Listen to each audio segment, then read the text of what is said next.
Anybody recognize this tune? Who is it? Who is it? David Bowie and Freddie Mercury and Queen. One of the greatest pairings of all time, arguably. I mean, so good. Under Pressure. This week we're going to go behind the curtain in our Summer of Sound series. We've been talking about music and sound and the ways that it can impact us, the ways that it can get us out of our head and into our bodies, and out of our bodies and moving into action. And this week we're going to go behind the curtain of musical beauty, and we're going to ask what it takes to make something difficult look so effortless. It's how I often feel whenever I hear some of our amazing musicians that we have perform here. You can tell, can't you, when a musician has taken the time and has invested the hundreds, the thousands of hours into their craft. And I'm reminded that what we see is just the most beautiful parts, the tip of the iceberg, so to speak. We're not seeing below that all of the hard work that went into learning and growing that skill. Diane Penning and Henry, her son, both classically trained artists with us this morning, both with remarkable careers. Music teaches all of us how to show up under pressure. Because the truth is, what we practice is what we become. That is true in music, and that's true in life. And this morning, we're going to kind of dance a little bit in both worlds. We're talking about music in the Summer of Sound, but these are principles that go beyond just music and go into other areas of our life. Because when we are under pressure, the real rubber meets the road. The things that we have spent time developing and instilling and working on are the things that emerge. Not our best and most wishful thinking of the way we wish we would be under pressure, unfortunately. Because most of us are practicing things that we would never intentionally sign up for. We asked the question this morning in pre-talk, and I found this quite enjoyable. Well, before I say that, there's a question I'll frequently use in icebreakers, like in a new room. And that question is, what is one thing you think you can do better than anyone else in the room? Usually it's 15 or 20 people. So it's a good icebreaker. I learn about skills or jobs or weird habits or things that they can do with their eyeball or their nose or something like that. And I like that question because the question we asked in pre-talk is, what is something that you have become excellent at, maybe without even realizing it or intending to? Dick claims to be a world record dishwasher stacker and organizer. He claims to take anyone on in this skill set. And he started out by talking about how this is something he does now. But then he later on went on to share his origin story about the first time that he was in a large commercial kitchen with a 30-foot dishwasher. And he explained the process of loading the dishes on and the certain ways they had to do it. And he claims, I still want to see this, that he could almost like blow and just like make these dishes just go into the right spots, and that everyone would drive from hours around to see his skill at work. This is all according to Dick.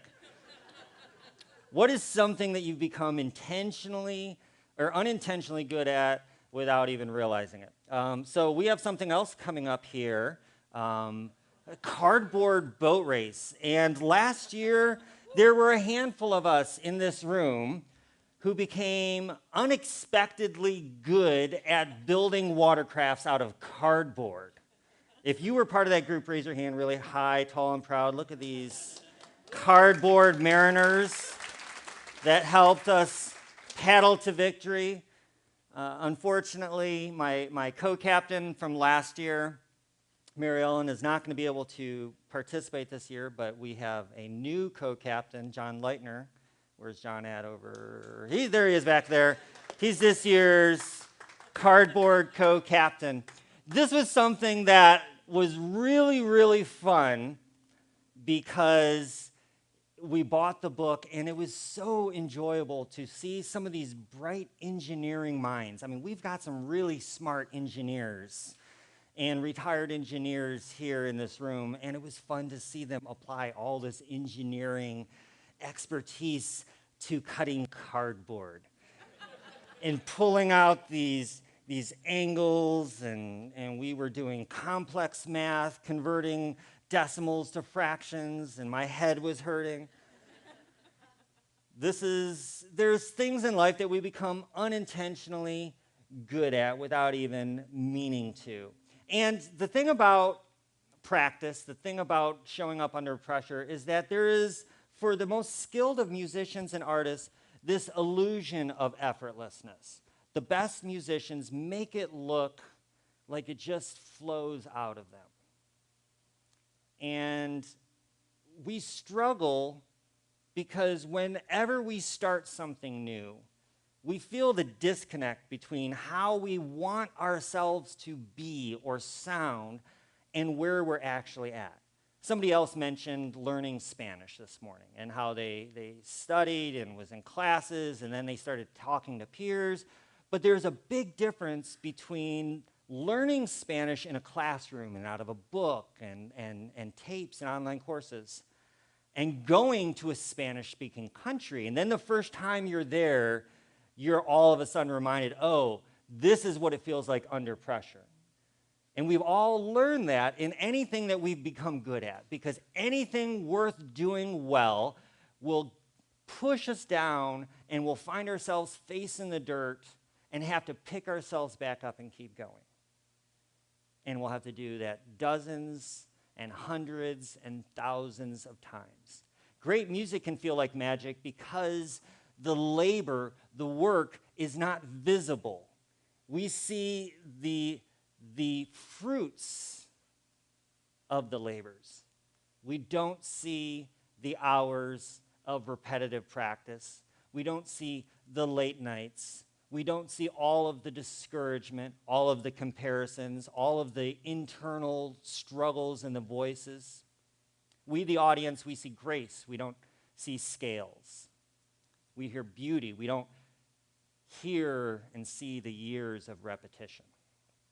What looks effortless is almost never effortless, and that's true in life. Somebody else mentioned the World Cup going on right now. And I can sometimes, if I dream, imagine myself being able to kick the ball like those players.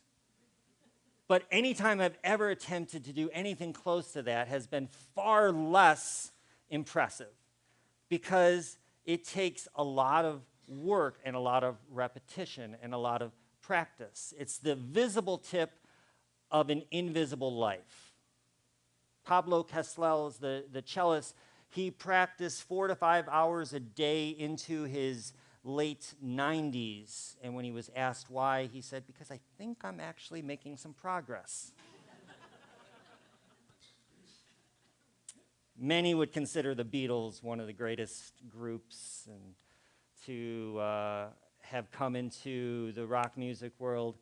And any Beatles purists knows and would tell you that what we hear as the Beatles didn't just emerge out of nowhere.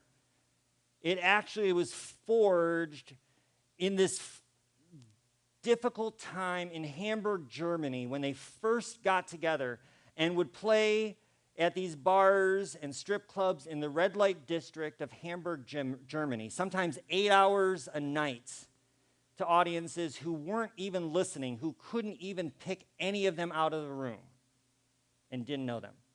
And somewhere in those hours and in those thousands of forgettable nights, 4 mediocre teenagers became the Beatles. And when we watch the documentaries and when we listen to the Beatles, again, we're seeing the fruits. We're seeing the invisible tip, or the visible tip of an invisible life. Because the best things take time. I would dare say that especially in this world, this may be a controversial take, I think talent is overrated. I don't think what we're drawn to is necessarily talent. Now, yes, no matter how much practice I do, I recognize I will never be a World Cup player. I don't have the physical proportions. I don't have the younger body required to do the kinds of things no matter how much I practice. And so I recognize that there is some inherent talent that's required, but I think talent is overrated. I think what we're drawn to is something deeper, because a lot of practice is boring, it's repetitive, it's lonely, and it's not glamorous at all. We actually love the idea of discipline more than the actual inconvenience, because talent is overrated, but practice is also romanticized. I'll give you those two controversial takes. Talent is overrated, but before anyone knew the Beatles, had spent years playing in strip clubs in this red light district. They were playing to people who didn't know them. And practice is romanticized because we think that it's so easy and it's going to lead us to something else. Point two is that the structure actually sets you free. As you practice and as you learn anything, and this is true of music and true of life, you first start out by learning the rules, learning the theory, playing the scales. We don't, unfortunately, start, as much as we would like, going right to the things that sound like we want it to sound. We have to play these unglamorous things to be able to learn to condition ourselves. We have to learn the structure. This is true of any skill in life. Learn the rules before you can break them. Learn the structure, but then once you learn the structure, then the structure sets you free. Because a good musician can learn how to take scales and chords and turn them into music and art and combine them with a story. Musicians know how to do this. You don't suddenly become calm, embodied, and expressive under pressure unless you have practiced calm, embodiment, and expressiveness before the pressure arrives. One of the quotes that's in our bulletin has been said a lot. We don't rise to the level of our expectations. We'll fall to the level of our training. This is not a self-talk, feel bad on ourselves kind of a talk. This is just the reality of the way the world works, that unfortunately the things that require the most of us will take the most from us. They require time and intention and effort. We don't rise to the level of our expectations. We'll fall to the level of our training. Because when it comes to pressure, and musicians face this, I would say any artist faces this, especially if you're in a performing art structure.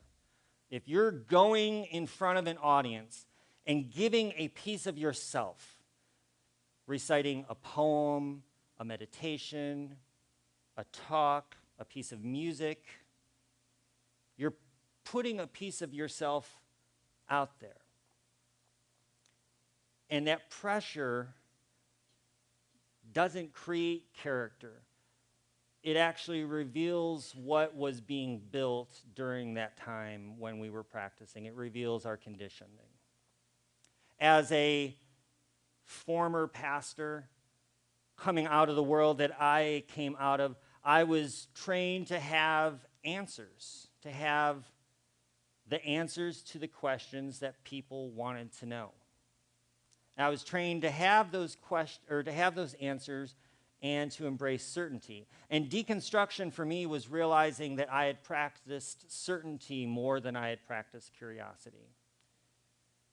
Like many people in the spiritual world, they get stuck within the structure and never move past the structure. And that's the difference between a musician who can play a piece of music flawlessly, but without heart and character, who can sing something technically perfect but hasn't learned to explore with curiosity, hasn't learned to improvise and add their own level to what happens. Curiosity trumps certainty every time. And finally, performance is about presence. This I do think is true of any of the great concerts, musicians I have heard. What I remember and what I connect with is that artist's presence on the stage. We talk about stage presence in the same way that we talk about bedside manner with doctors. You either have it or you don't. You're good at it and people talk about it, or you just struggle. And there are certain artists, aren't they, that can convey a presence, and they bring a presence to their arts. Great music can feel like magic because the labor has disappeared. And we, the audience, we see this grace and not the scales. This gentleman right here, anybody recognize him? Rick Rubin, one of the arguably greatest producers of the last 50, 60 years, has worked with artists across genres. He co-founded Def Jam Recordings, and he helped to shape early hip-hop, producing albums for the Beastie Boys, Public Enemy, Johnny Cash, Red Hot Chili Peppers, Adele, Jay-Z, Slayer. You can see he danced across a lot of genres. And he was well known and still is known within the music industry that no matter what artist you are, what type of genre you perform in, if Rick Rubin produces you, he's going to pull something out of you you didn't know was there. All the artists who have worked with Rick described his process as not adding something to that, but actually pulling something out from the artists. And he wrote a book called The Creative Act, A Way of Being. It's less a technical manual and it's more a spiritual reflection on creativity. Because for Rubin, the artist's real work, according to him, isn't just making things. And I would encourage any of you, if you have any artistic expression in any form or fashion, whether it's hobby or just pure fun, you can pick up this book. There's, at the end of every chapter, great creative exercises to help bring out things from you didn't know was there. And his premise is that the artist's real work isn't just about making things. It's about becoming the kind of person who can listen and notice and practice and respond. He says, living life as an artist is a practice. You are either engaging in the practice or you are not. It makes no sense to say you're not good at it. It's like saying, I'm not good at being a monk. You are either living as a monk or you're not. Don't talk about how good you are. He says, we tend to think that the artist's work is their output, the visible part that we see. The real work of the artist is a way of being in the world. And this is true for each and every one of you because I do believe that there is a seed of art and creativity in each and every human being. Maybe yours has been tamped down through years of not believing yourself capable of things. And maybe your gift is not going to be performing on a stage or with an instrument, but there is a seed of creativity within each and every one of us that can be nurtured. And the real work of the artist is a way of being in the world. I want to invite Henry and Diane to come back up on stage, and I want to just take a few minutes, actually, as we prepare to transition to just a couple more songs. And I want to actually ask them a couple questions about what creativity and practice have yielded for them. And I'll start, let's see here, I'll let you decide which one of you want to take this question. But Can you remember a moment in your performance where pressure changed the way that you performed, either for better or for worse? And what did that moment teach you? So a time in your career as a performer when you were under pressure of some sorts. And how did that pressure affect the performance? How did that pressure affect you as an artist? Yeah. We'll go to Henry first. Just anytime I was doing something I'd never done before, whether it was a new song or working with someone I'd never worked with before, it happens over and over and over again, being under pressure. And at first it really scared me, and I would be stressed out the day before or the week before, just thinking about it.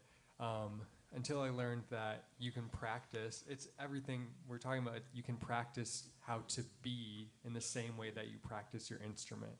If you want to learn a fast passage of music, you have to become relaxed and play it very slowly so you can, when I was a kid, I learned the Beethoven Pathetique Sonata, which is like this really fast, flashy thing. As did we all. And I always wanted to just bust through it and play it, and I did not like practicing slow. My piano teacher would beg me, just get the metronome out and do it really slow.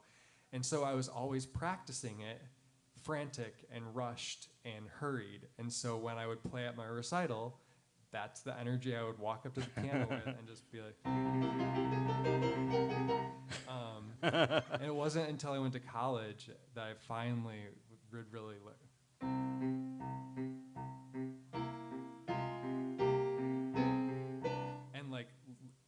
that's how I learned how to play it feeling relaxed, and then I could play it fast. I can't anymore because it's not in my repertoire.